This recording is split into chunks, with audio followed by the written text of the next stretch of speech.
meus amores, minhas amoras, tudo bem com vocês? Então, hoje nossa aula de história. Vamos falar sobre viver no extremo sul e famílias do passado. Bom, eu nunca fui no sul, né? Mas dizem que lá tem certa época que faz muito frio. Será que viver lá é como viver aqui? Será que é? Acho que não, né? A gente precisa de quê? De roupas adequadas, apropriadas, não é verdade? Muito bem, porque não é de qualquer jeito que a gente pode ficar onde faz muito frio, onde é gelado, não é verdade? Vocês concordam comigo? Eu sei, é claro que vocês concordam. Então, olha só, nós vamos falar aqui, ó, na nossa página 228, né, sobre a parte do nosso planeta onde é extremamente frio. No extremo sul do planeta Terra encontra-se a Antártida, um território gelado. Quem já ouviu falar da Era do Gelo? No primeiro episódio, né, eles estão fugindo daquele período bem devastador do gelo. Na Antártida, vários países possuem bases de pesquisas científicas, entre eles o Brasil, nesses locais. Neles vivem poucas pessoas e a maior parte delas são militares e cientistas que realizam estudos sobre essa região do planeta. Os moradores locais dizem que o local se parece com qualquer vilarejo chileno, só que Vila Las Estrelas fica na Antártida. Menos de 200 pessoas vivem neste posto avançado fundado em 1984. Durante a ditadura do general Augusto Pinochet, quando o Chile procurava fortalecer suas reivindicações territoriais na Antártida. Desde então, a pequena aldeia está no centro de uma das experiências mais notáveis da Antártida. Expor famílias inteiras ao isolamento e às condições extremas na tentativa de criar algo que se pareça com uma vida normal nos confins do planeta. Fica um pouco intenso aqui no inverno, diz José Luiz Carilão, de 40 anos, que mudou para a Vila Las Estrelas há 3 anos com a esposa e os 2 filhos para trabalhar como professor. Fica um pouco, será, gente? Eu acho que fica muito frio, né? Então viver lá não é como viver aqui, né? Vocês podem ver aí onde é que fica a Antártica, né? No nosso mapa. Vai colocar aí para vocês verem bem direitinho onde é a Antártida. Pode observar que o colorido dele, né? No nosso globo terrestre, ele é branco. Por quê? Porque tem muito gelo, né? Isso mesmo, muito bem. Aí nós temos um garoto chileno que observa os pinguins na base do Chile, na Antártida. Durante o inverno, os moradores da base ficam isolados por cerca de 3 meses. Já pensou? A gente está em isolamento, acho que já 2 meses a gente não está aguentando. Já pensou? Eles já ficam cerca de 3 meses, todo ano eles ficam cerca de 3 meses no isolamento. Não é fácil para eles também não, tá vendo aí? Vocês estão achando que é só a gente? E eles nem na época nem tinha pandemia ainda, né? Agora não, porque a pandemia já generalizou tudo. Então, mas naquela época não tinha, né? E eles já ficavam isolados e a gente está reclamando. E lá ainda fica isolado no frio. Já pensou? Mas é legal, né?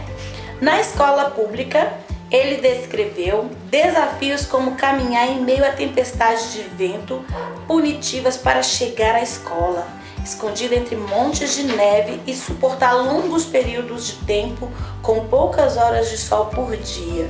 Nossa, gente, deve ser muito complicado, né? Mas eu confesso para vocês que eu tenho uma curiosidade, porque eu gosto muito de frio.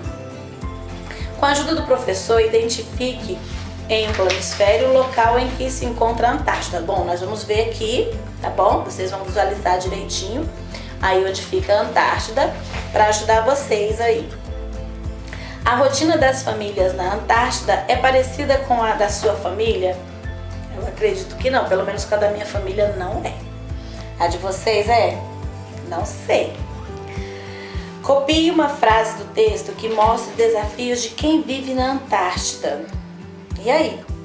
Quais são os desafios de quem vive por lá? Eu não posso falar, tá bom? Mas aí vocês contem para mim, tá ok? Aí nós finalizamos, né, a primeira parte, a gente já entra em famílias do passado e do presente. Nós estamos no presente, o que é a nossa família, né? A nossa família é uma família moderna, né? Por exemplo, minha família tem eu, meu filho e 3 irmãos que moramos juntos, né? Minha mãe e meu pai já faleceram e tudo mais, né? Então moramos só eu, minhas 2 irmãs, mais um irmão e meu filho. Antigamente as famílias elas eram muito rígidas, né? Quando eu era pequena, eu lembro que meu pai sentava para contar pra gente as histórias de quando ele era criança e eu ficava imaginando, nossa, se a minha vida de criança é difícil, imagina a do meu pai. Né? Meu pai me contava histórias assim que eu fechava os olhos e ficava imaginando e dava para ver assim a dificuldade, né, que eles já tinham passado. Então as famílias antigamente, elas tinham muitos filhos. Hoje em dia as famílias querem poucos filhos, né? Porque as pessoas querem passear e tal. Então as pessoas querem ter menos trabalho hoje em dia, querem tudo muito prático, né? Então hoje em dia no máximo que se tem são 3 filhos, 4 filhos. Mas antigamente a minha mãe teve 8 filhos, né? Mas que sobreviveram mesmo foram só 6. 2 faleceram, ela teve aborto, né? Natural. E 6, gente, eu tenho 5 irmãos, vocês acreditam? Aí quando eu tinha 18 anos, a minha mãe ainda adotou mais um, tá vendo? As famílias eram muito grandes, né? Porque antigamente dizia assim que o homem, né, a mulher era para gerar filhos. Era para gerar filhos, cuidar da casa, né? Então aquele homem que tinha muitos filhos, ele era o mais provedor, né, ali. Hoje no Brasil é possível encontrar uma grande diversidade de famílias. Cada uma delas tem a sua história, suas tradições e costumes. Também são caracterizadas por suas diferenças. Desde muitos anos atrás, famílias de diferentes lugares do mundo, como a Itália e o Japão, vieram morar no Brasil. Quando chegaram, esses grupos encontraram povos que já moravam aqui há mais tempo, como os portugueses e os africanos e os indígenas, que já viviam aqui há mais tempo ainda. O encontro de diversas culturas contribuiu para formar a atual sociedade brasileira, influenciando diretamente nas tradições e os costumes das famílias que hoje vivem aqui. Então, famílias de outros países influenciaram as famílias brasileiras na alimentação, nas vestimentas, nas crenças e nas festas populares. Então, muitas coisas nós aprendemos com os índios, por exemplo, a tomar banho todos os dias. Quando os portugueses chegaram aqui, eles não tomavam banho todos os dias, sabia? É verdade. Eles aprenderam esse costume com os índios, porque os índios todo dia eles mergulhavam no rio para caçar, né? Tomavam banho. Então eles aprenderam esse costume com os índios, né? A religião católica foram os portugueses que trouxeram para cá e inseriram na nossa cultura, né? Então tem muitas coisas, as vestimentas, os índios não usavam roupa, né? Aí os padres vieram, começaram a catequizar os índios e aí foram influenciando eles a vestir roupas, né? A mudar os seus costumes, né? Então são muitas coisas assim que a gente foi introduzindo na vida dos outros e que os outros foram introduzindo na vida da gente. Por exemplo, a dança da capoeira, né? A capoeira é uma dança misturada com uma luta. Veio dos africanos, né? Mas teve mais, assim, influência aqui no Brasil. Sabia disso? Então, que legal! Aí vocês vão fazer a página 233 também, para finalizar nossa aula de hoje, que é o passeio em família. O quadro ao lado é de Di Cavalcanti, pintor, ilustrador e cartunista, que nasceu no Rio de Janeiro em 1897. Di Cavalcanti foi um dos artistas que participaram da Semana da Arte Moderna em 1922, em São Paulo. O evento foi uma manifestação cultural que pretendia expressar uma nova visão artística no Brasil. Para isso, buscava-se, entre outras coisas, a identidade e a diversidade cultural brasileira.